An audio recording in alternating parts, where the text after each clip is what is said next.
Ever notice how some speakers can grab the room in seconds while others just lose it fast?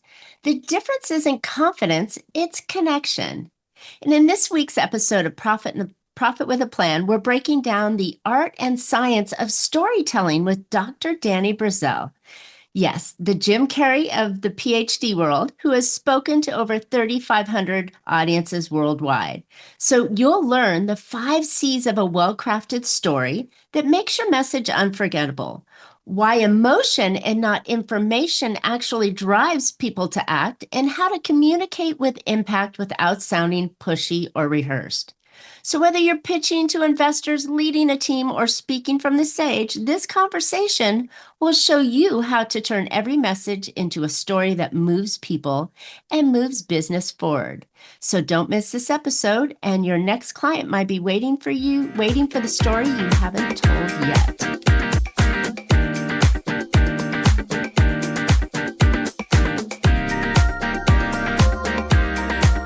Hey, entrepreneurs, are you working too hard for too little profit? Well, welcome to Profit with a Plan podcast, where we help you scale smarter, increase profitability, and build a business that's worth more, whether you keep it or sell it. I'm Marcia, Riner, business growth strategist and profit booster behind Infinite Profit. I've helped countless entrepreneurs to turn their businesses into highly profitable, sale-ready assets, so they enjoy more income now and a bigger payday later on. So join me for practical strategies, expert insights, and proven steps to make your business more profitable, more valuable, and built to last. Today's episode is sponsored by Infinite Profit, where we don't just talk profit, we deliver it. But before we dive in, I've got something special for you. If you're tired of flat revenues and marketing that just doesn't seem to pay off, my new Profit Booster Growth Map might be for you. In just a few minutes, it'll show you exactly how you can bring in more qualified clients and plug the profit leaks that are eating away at your cash. So get your growth map at profitbooster.biz. Just click growth map and answer a few questions and it'll come right out for you. And start turning those missed revenues into real money. All right, let's jump into today's episode. Dr. Danny Brassell is a sought-after speaker, trainer, and coach, affectionately known as the Jim Carrey with a PhD, for his infectious energy and humor. Having inspired over 3,500 audiences around the world, he's on a mission to help leaders and entrepreneurs to communicate in a way that truly connects and converts. He's an author of over 20 books, right? Wow. Including The Leadership Begins with Motivation and Misfits and Crackpots. Danny is also the co-founder of the WellCrafted Story workshop, where he teaches professionals how to use storytelling as a powerful business tool. His proven 5C framework will help anyone transform their message from informative to unforgettable, and so they can influence with authenticity and real action. Danny, thanks so much for coming on the show. We're excited to have you today. Thanks so much for having me, Marcia. More importantly, thanks for all the joy you're spreading. And that was a mouthful. Right? Kudos to you. Thank you, right? I get my chat, sets it all up for me, and then I'm like, So the Free. great thing is I don't have to talk too much now. It's all on you. So Danny, how'd you get in the world of speaking and influence like this? Well, if I was going to write an autobiography, Marcia, it would probably be called Pivots because I feel like I've already lived 9 lives. 30 years ago, I was a reporter covering President Bush Sr. in the 1992 presidential election, and I loved my job. Got to meet every editor of every major daily. And one editor offered me a job doing the city beat for $16,500 a year. Meanwhile, a friend told me they were hiring teachers in South Central Los Angeles for $25,000 a year. So I became an educator for the noblest of reasons, Marcia, for the high pay. And I pay back then. exactly. It turned out I actually loved it. I've taught all age levels from preschoolers all the way up to rocket scientists. I can make that claim because I used to teach English as a second language to engineering students at the University of Southern California. And in 2005, my wife and I attended a real estate seminar, which turned out to be a scam, and we lost everything. And I could give you the woe is me story, but I'm a positive person. I learned a lot from that experience. First of all, my wife is my soulmate. I put her through the ringer and she stood right by me. She's an incredible human being. That's Second of amazing. all, I learned that money's not everything because you can lose money just like that. Third, I try not to judge other people because if I was somebody who saw what I had done, I would have said, well, you deserve that. But now I realize unless you know everything about a person, you really don't know anything about a person. Fourth, I became Christian, which I'm always embarrassed to confess. But the more I read the Bible, I realize I'm not the first screw up to find Jesus. And Mm. fifth, I didn't want to file for bankruptcy. And my accountant said, well, you have to make this much more money this year then. And so I started speaking on the side and I hit that number right on the number. Well, then the next year, Marcia, he gave me a much higher number. And I hit that number right on the number.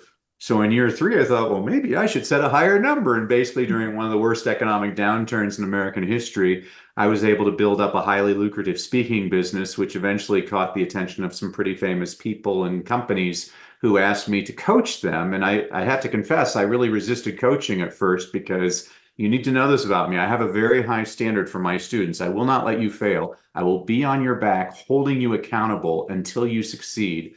Well, now that I Mm. work primarily with entrepreneurs and executives and business owners, I find that they're highly motivated. They do the work, and it's probably been the most gratifying thing I've ever done. So there's a long answer to your short question, Marcia. I love it. I love it. But it is so there's like I've had clients, right? Because I'm in a consulting coaching kind of space as well, but I've had clients that we just create this incredible opportunity for them and they don't do anything with it. And it's so like, how do they do that? How did they get to where they were and how are they going to get to where they want to be if they can't pull the trigger? And then like you, I have the people that actually do it and it's so much fun. It's so rewarding and they really outperform anything that we've ever put in paper. So, yeah, Hey, I love working with those I kind was of folks speaking at too. an event a couple of months ago, and the two speakers before me were introduced as thought leaders. And so I guess I was feeling facetious that day, and I got on stage. I said, "Raise your hand if you need another thought." I'm not a thought leader. I'm a results leader. We take action. So that's what separates you from everybody else, Marcia. Kudos to you. Oh, I love it. And you know what? You hit it right on on the point. How do you differentiate yourself, right?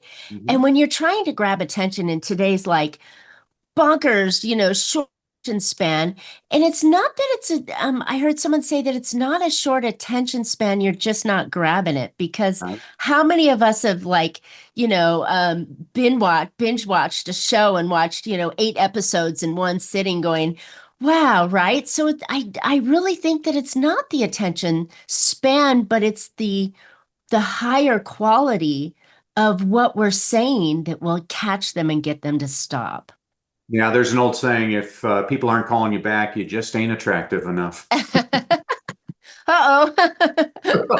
That's great. I see, I love those little coins because they sit, right? And that's where I think you grab them. And if you start your speech, right, your talk, your presentation with, hey, I'm going to be a disruptor. What does that do for the audience? It gets them to sit up and go, how are you going to disrupt my thoughts, right? That's right. So fantastic start. Okay. So let's go on with that question then. How do you grab their attention and disrupt their thoughts?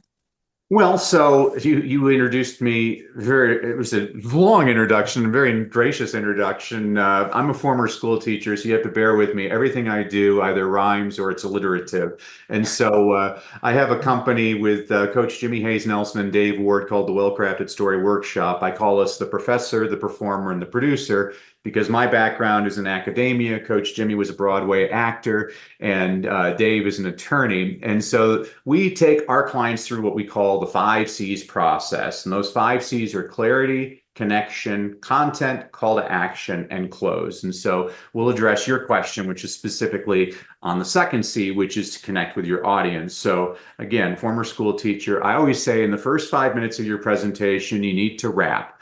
WRAP stands for being relatable to your audience, demonstrating your authority, and then showing them your purpose. So Oh, relatable. I thought it was going to be like a hip hop, a hip to hip.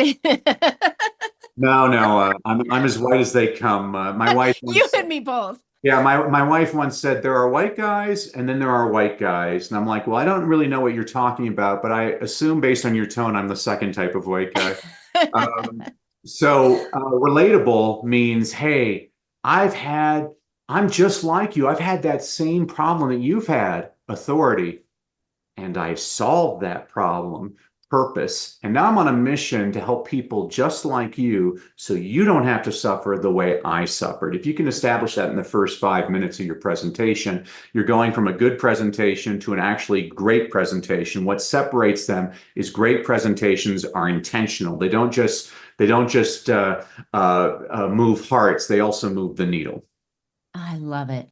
That is so important. And I preach that to my podcasting world that I talk into as well, that, you're not just on the camera to hear your voice and say something great. You have to do something with it, right? And I love that analogy that if you capture them and you wrap in the beginning, you're going to make it more intention throughout the conversation that they're going to come, what they used to call in real presentations, they'd rush the table in the back, right? Yeah, I mean there's many people that have great stories, but your stories have to be very intentional with purpose. So I'll give you and your listeners an exercise. This is one of the first things I do with clients is later on I want you to sit in a comfortable chair with a pen and paper, libation of choice, and for an hour I want you to write down every story that's ever happened to you. And I don't mean the entire story, I just mean triggers, like the time I locked myself out of the car in front of Costco, the time the time Dad spilt mustard on his tie when we went to that fancy restaurant. You'll find that in an hour you can come up with hundreds of stories like that. So that's the first part of the exercise. Wait a minute, is it really that easy? I mean, I'm sitting there going, okay, what would be my first one? It's like looking at the blank cursor on a Word document going, how do I start? Well, you don't want to see you impeded yourself by trying to figure out what's interesting and what's not interesting, which makes you the judge. I would write them all down because even the most mundane. I actually once watched an interview with Cameron Crowe, who he directed all kinds of great movies. One of my favorites is Almost Famous, but he used to be a writer for The Simpsons. And the executive producer for The Simpsons is James Brooks, who's just another wonderful writer and producer. And Cameron said that when he was writing an episode, he'd go in and meet with Jim, and he's like, "Well, this is what we're going to do for this episode." And Jim's like, "Oh, how'd that date go with you this weekend?" And all of a sudden, you start talking about his date, and by the end of the conversation with Jim, the entire episode was about that date. And that's the power of really good storytelling, is taking the mundane. So, for example, I'm working with, by the way, everybody I work with, I'm very discreet. I always change the Oh, name. but you're dropping some serious names here, so I don't No, know. no. If you want to talk to my partner, Coach Jimmy. He loves to name drop everybody we work with. I'm exactly the opposite. And so we're working with a woman. She's a nutrition expert. We'll call her Kathy. And Kathy, she grew up with this intestinal problem, and no doctor could solve it. And so she created this diet that helps women with this type of intestinal problem. And so at the end of her presentation, she offers a 90-day coaching program for 1997. And that's where she ended her presentation, which, first of all, that's a big mistake because she's ignored the emotional impact that she can have there. But and that's what I told her. I'm like, that's a big mistake that you're doing. I've always said that there's two types of people in the audience. I'm going to be stereotypical and say it's the husband and the wife. Okay. The Well, husband. you're going to identify to one of those. Exactly. The husband's Joe Friday. He's the guy sitting in the audience with his arms crossed like this, who's thinking, how much does this cost me? How long does it take? What do I got to do? And a well-crafted presentation addresses those questions, so he's satisfied with those answers. But if you just focus on Joe Friday, you're ignoring the wife, who I call Julia Roberts. Julia Roberts doesn't care how much it costs. She just wants to feel good. I want to work with Marcia because she's like my long lost sister. She makes me feel good. And so with Kathy, she was ending on the call to action. I said, but what ultimately do you want your audience to do? And she said, I want them to buy my coaching program. I'm like, yes, I know you want them to buy your coaching program. But I had to ask her about 20 different why questions. We finally got to the heart of the matter. And she said, well, I want my audience to understand they can't do this on their own. Mm. I said, oh, you need to hire an expert story.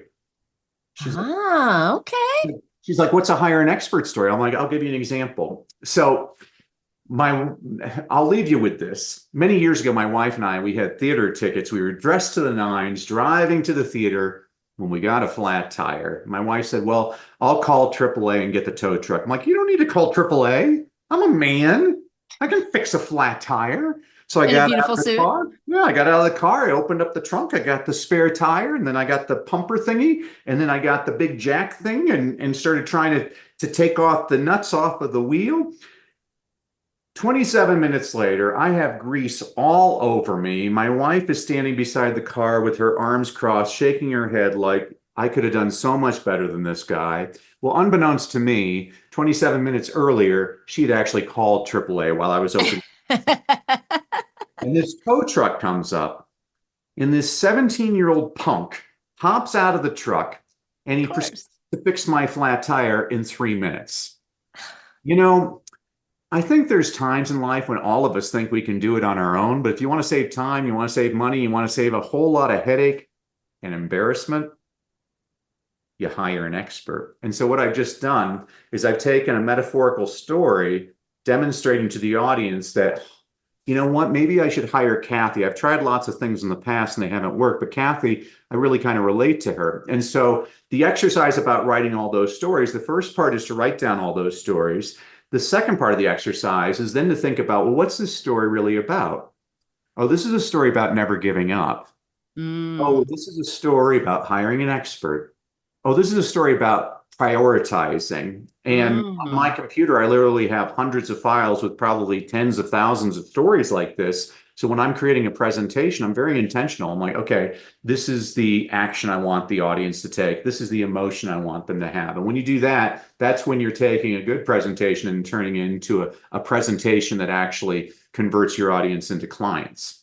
And it keeps people leaning forward and not looking down on their phone and spacing off or thinking about the 25 things that they have to do when this presentation is over, right? That's right. That's really valuable. And like Netflix or whatever, we want to be drawn into that story. So we sit there and binge watch 8 episodes. Mhm. So wow, that's really impactful. I Netflix love is the a idea. I'm sorry.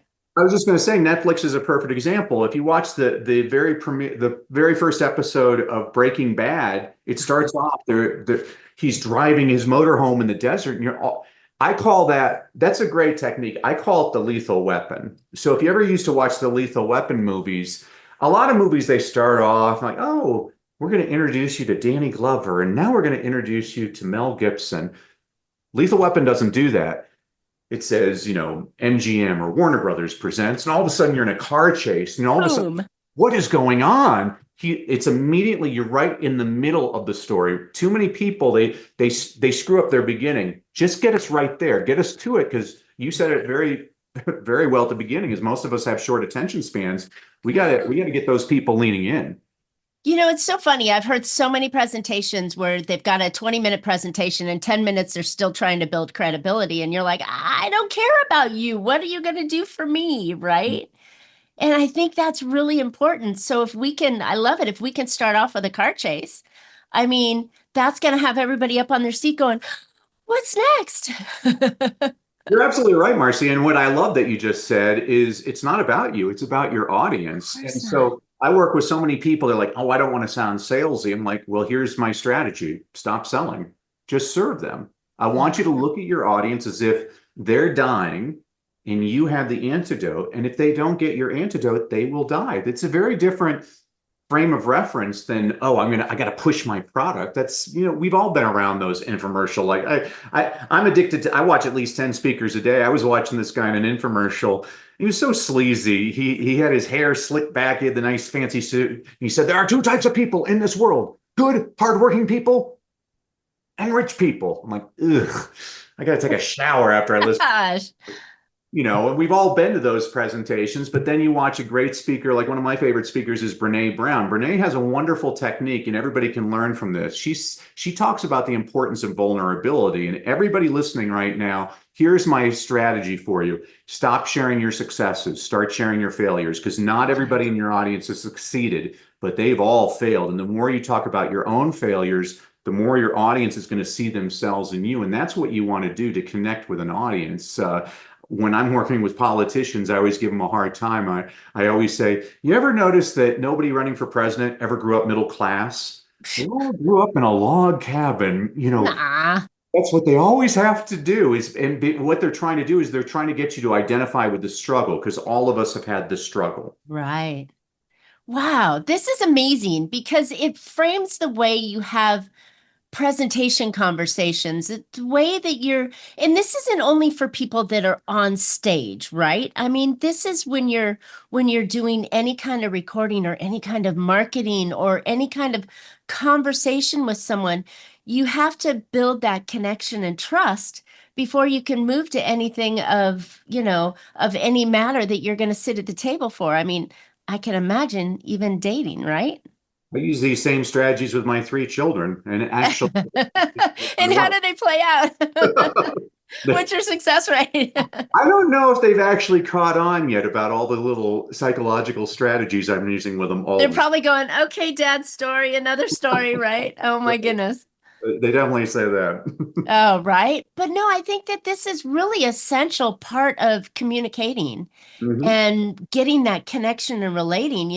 So many of the sleazy salespeople, they're like, oh, so you go to XYZ University. I was there. Do you remember? So, which is not really anything of real true connection because it's a temporary connection rather than a story like what you're sharing could be a long-term connection because then they really feel the emotion, they figure that we are similar and we relate, right? And so I think that would take it even farther than one of those, oh, you like the Raiders? Yeah, they're losers, right? They've won how many games this, I mean, you can go through those kind of bonding things that a lot of guys go through, but I think the stories are better.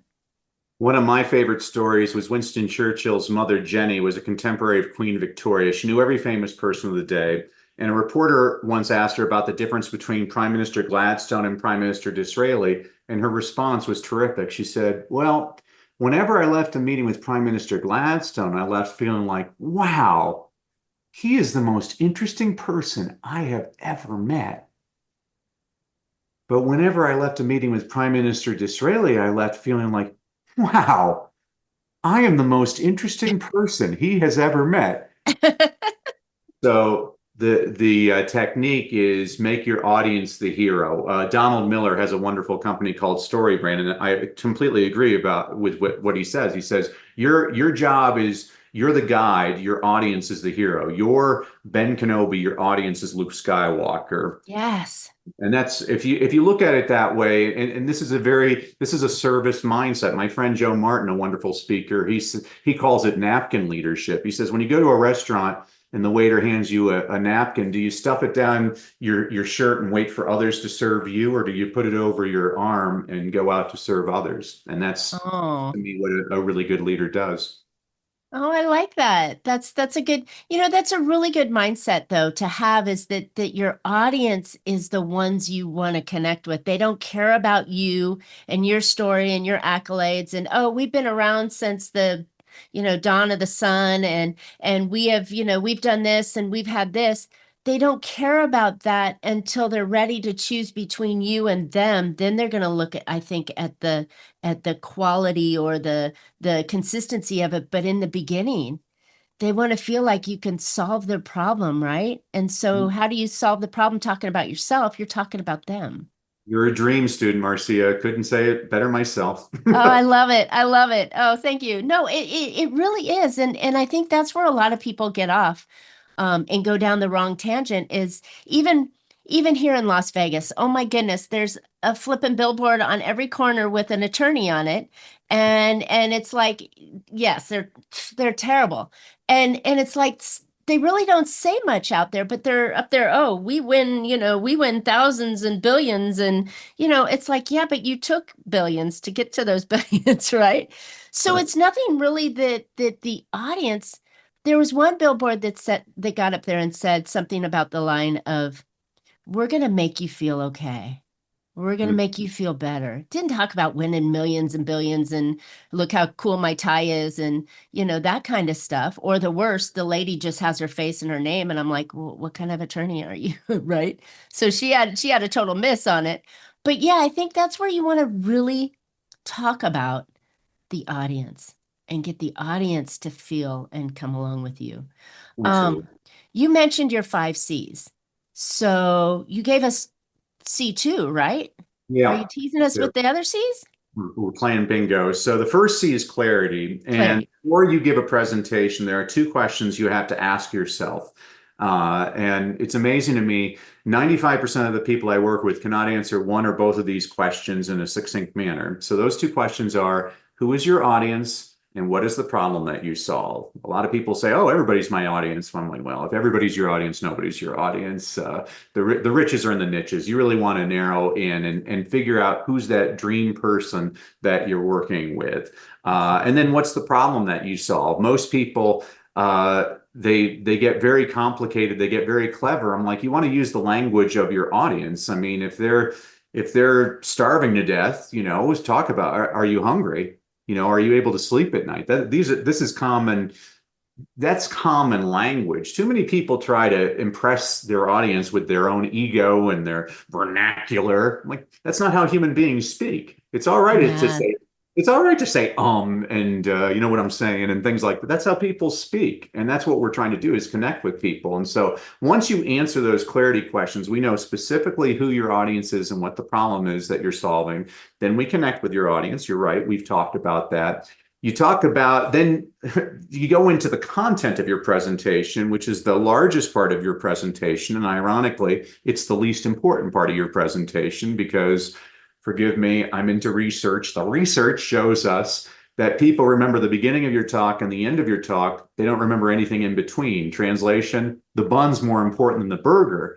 But here's a key point I want your audience to understand. What people do remember is, are you helpful?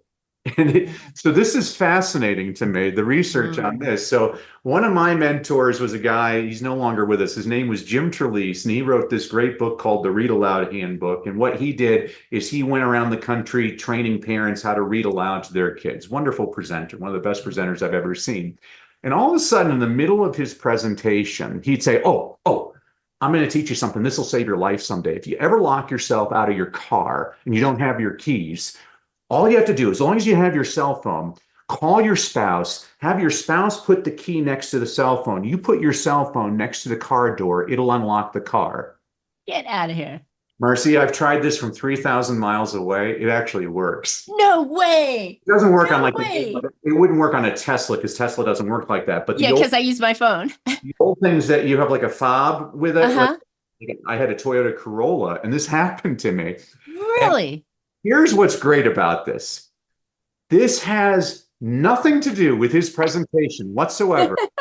I've seen men and women come up to him after a presentation. Oh my gosh, I saw you 6 years ago. I remember that trick you taught us. And oh my gosh, it saved my life. Ever since then, I've been telling everybody they have to hire you as a speaker. Has nothing to do with his presentation, but what he demonstrated to the audience is he's helpful. And that's what I we're love looking. it. They're looking for solutions to their problems. So, for example, I'm working with a woman right now, and she works with people with clinical depression. Of course, I don't have a pen on me. So, where's a pen? All right, I got it. All right, I got a Need pen. props. Need props. I have a pen. I didn't bring my prop. So I said, well, why don't you tell your audience, hey, everybody, take a pen and bite down on it. So this is interesting. So when you bite down on a pen, it triggers a hormone in your mind which signals to your brain that you're happy, that you're smiling. And so it actually produces endorphins in your brain to make you happy. So there's actually a way to trick your brain into happiness just by biting on a pen. It makes your brain think you're smiling, which then you actually do produce the same number of endorphins.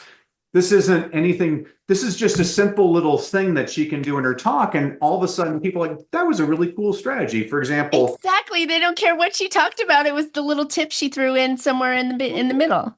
I talk to people all the time. Like, most people waste their time on social media when they're on phones. I'm like, I'm actually very intentional on my cell phone. I have my calendar give me reminders all the time. So every day, so I'm a bad Christian, so I'm trying to learn different pieces of scripture. So every day at 4:29, I go over Ephesians 4:29, which is whatever you. I'm going to screw it up. I haven't learned it yet. So it's oh.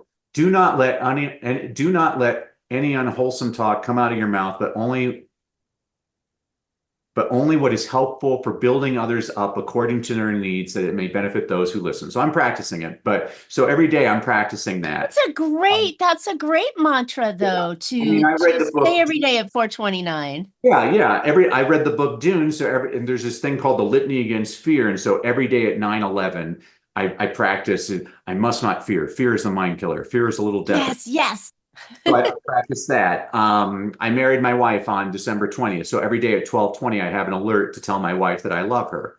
So Oh, you're so sweet. Guys, really, are you hearing this? This is fantastic. I'm building empathy with my audience, but you see, you just demonstrated it. What I'm showing people is here's a tool all of you have, but probably none of you ever thought of, oh, here's something you can use this tool for. And so in the content portion of your presentation, you really want to demonstrate that you're helpful. There are other things that we love to teach people about, but I want to get to the other two C's. The other two C's are the call to action and the close.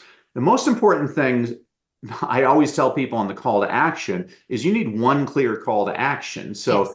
I was on a podcast yesterday, and the hostess at the end of the podcast, she said, I hope you enjoyed today's episode. Make sure you like, subscribe, and give us a 5-star review. And when we got off the air, I said, you just asked your audience to do 3 different things. They're not going to do any of them. Remember this. Choices confuse and cause you to lose. And I'll demonstrate this. If you look at grocery store statistics in the United States, you look at all the big major grocery store chains, Smith's and Kroger, Ralph's, Publix, all of them. None of them are number one. The number one grocery store in the United States based on volume is Trader Joe's. And I'll tell you exactly why. When you go to one of these big grocery store chains and you go to buy mustard, there's 38 different types of mustard. When you go to Trader Joe's, there's one. It's called mustard. They've made the decision for you. And so, Oh, okay. and this is why it's so important to ask yourself those clarity questions. Who is my audience and what's the problem I'm solving? So I'm going to create one call to action for that audience that solves that one problem. And then, of course, you need an emotional close. You need to end getting people. I mean, I think I'm a little bit different than a lot of these speaking coaches I see, because and Jimmy and I, this is kind of why we created the company, was we were trained to teach people to share that most tragic moment in their life. And there's 3 reasons why I refuse to do that. First of all, the world just survived a global pandemic. Everybody's had a lot of bad stuff happen to them. Yeah. Another sad story. I think we need stories of hope. All right. Second of all, what Coach Jimmy and I are teaching people to do is to create what we call your well-crafted story. Politicians would call it a stump speech. You can call it peanut butter and jelly. It doesn't matter what you call it. What this is a presentation that you're going to deliver again and again. You're going to get so good at this, it's going to be like the Pledge of Allegiance, like the Lord's Prayer. You're not even going to have to think about it, but this is the way you're going to introduce yourself. Do you really want to tell that same tragic story again and again? I mean, I have a friend, his daughter was Just killed keep in a reliving it. yeah, I have a guy. His daughter was killed in a school shooting. He's told that story over 1,000 times. I have Oh no my gosh. idea how you get on stage and tell an audience about the worst day in your life again and again. And here's a third reason. This is where people get angry with me. I have one objective when I'm on stage. I want you to leave here feeling better than when you came in. I want you laughing, smiling, happy. I think there's something admirable about that as an objective. I believe the people that tell the same sad story again and again, by the 20th time they're telling it, now those are crocodile tears, and now they're being manipulative. And I'm not saying it's not an effective sales strategy. It's actually a very effective sales strategy. But I personally don't want to have to take a shower after I get off stage just because I manipulated my audience. There are ethical ways to get people to want to do business with you. And so I like things that are going to get people pumped up at the end. But I like to keep it humorous all the time. I've always had a policy. I take my job seriously. I don't take myself seriously because I ain't all that, and neither are you. And if you think you're all that, teach kindergarten for a week. Those little ones. I had a little I love girl it. once. She raised her hand. I'm like, LaShawn, the question's like, Miss Brassell, when are you going to trim your nose hair? I'm like, this afternoon. Thanks for bringing. I ain't all that. That's great. Oh my goodness. I love these stories, Danny. This is fantastic. It really made like the half hour I looked at, I went, oh my God, it's over. And we could hear great stories like this all the time. And I think I like the idea that you want to end on a happy note that gives someone hope and walking away with a smile on their face rather than a crocodile tear going down. And coming from the ladies' space and the ladies talking on stage, when she starts crying, I'm like tapping out. I'm like, all right, I'm done. You're gone. You just lost all credibility with me when you start crying from stage because you're so emotional. So I agree with you. Happy is much better. There's enough crap in the world right now that we don't need to focus on that. And so I love that. But you got me thinking now on my outro, I've got 2 offers. So I'm worried on that. But I love this. So tie a bow on this for us, Danny, and tell listeners where they can find you, your program, and how they can learn to tell stories that really connect with people. Well, as a thank you, Marcia, for having me on and enduring all of my stories. And again, there's no greater research than the movie Monsters, Inc., which shows that the power of laughter is much more powerful than the power of sadness. But I wanted to give everybody in your audience a freebie. So if you go to freestoryguide.com, guide like a tour guide, freestoryguide.com, I'm going to give everybody your own well-crafted story blueprint. What this is the actual process that Coach Jimmy and I take our clients through so that you can create your own well-crafted story. What this does for you is it takes the guesswork out of what should I put here and why am I putting this here? And what this means for you is the peace of mind that you have an actual system that's going to convert your audiences into clients and really build a bigger impact for your community. You can get that at freestoryguide.com. And again, thank you so much for having me, Marcia, and thanks for all that you do. I really appreciate you. Oh, back at you. I think this was so much fun. It was so enjoyable to hear. And my face hurts because I'm smiling so much because it's been so fun. And I love that's the energy you want to give away. And I readily accept it. And I know my audience has as well. So.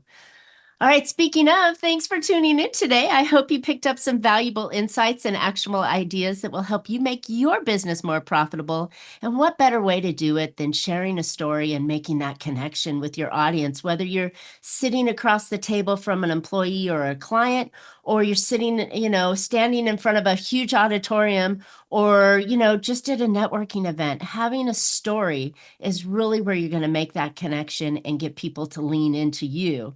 And Danny's the expert at it. So definitely go get his story guide and figure out how to craft your own stories. All right, but before we go, if you're ready to bring in more clients and keep more of what you earn, then grab the free Profit Booster Growth Map. It pinpoints 3 moves to grow your revenue and stop leaks fast. So go get it anytime at profitbooster.biz. And while you're at it, here's my second ask is go subscribe because you don't want to miss future shows. You can always catch Profit with a Plan on any of your favorite podcast platforms. We're looking forward to more great profitable strategies on next week's show. So until then, make your plans and profit with them. Thank you so much, Danny. This was a lot of fun. Thank you, Marcia.